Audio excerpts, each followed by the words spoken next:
Nado bangaya kendo ken bati Nado baperpi bangaya lente Atau pingay ladang ong ya pika Neko weken ko bai Iting kisih ba bekal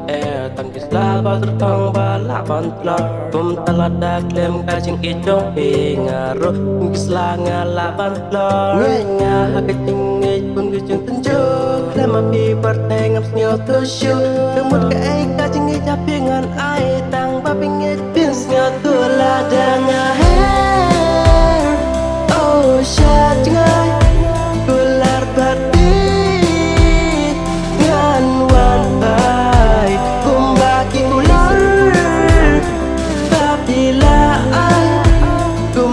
Pi ong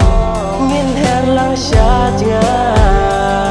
ya ko ya ngalada yung jong pi kim so kolar pi banga pin lej bot ngej nga kam de ka basok ka de ka ba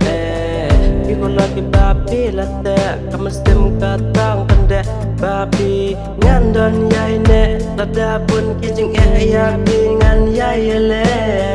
ngan penjur ngatang tang nama jompi ngan penjur ngatang bat bingak waya danga her oh syat ngai gular bat